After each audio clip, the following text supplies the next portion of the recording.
అతి దగ్గరలోనే ఉందని.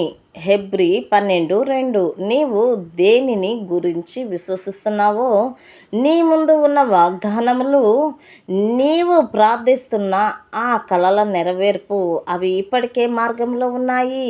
స్వస్థత వస్తుంది, ప్రమోషన్ వస్తుంది, సరి అయిన వ్యక్తులు మార్గంలో ఉన్నారు. వాటిని గురించి నీకు ఇంకా ఎలాంటి సంకేతాలు కనబడకపోవచ్చు.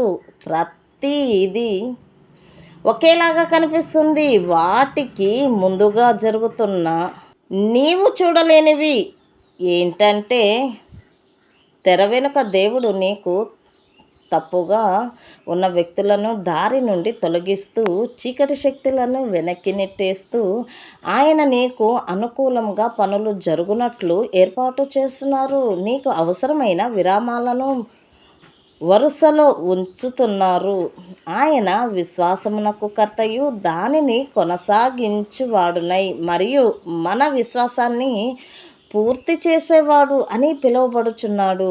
ఆయన నీ జీవితంలో ప్రారంభించిన దాన్ని పూర్తి చేయబోతున్నారు.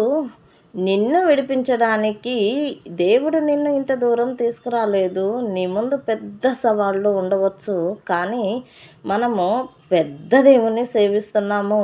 నీ శత్రువులు శక్తిమంతులు కావచ్చు, కానీ మన దేవుడు సర్వశక్తిమంతుడు. ఆ కళ అసాధ్యం అనిపించవచ్చు, కానీ దేవుడు అసాధ్యమైన దాన్ని సాధ్యం చేయగలరు. నీకు కావలసిన సంబంధులు, వనరులు మరియు ప్రతిభ లేని నీవు అనుకున్న కానీ దేవుడు నీ పక్షమున ఉన్నారు, నీతో ఉన్నారు మరియు ఆయన నీకు కావలసిన అనుగ్రహమును అతి దగ్గరలోనే ఉందని చెబుతున్నారు. దేవా దీవించు.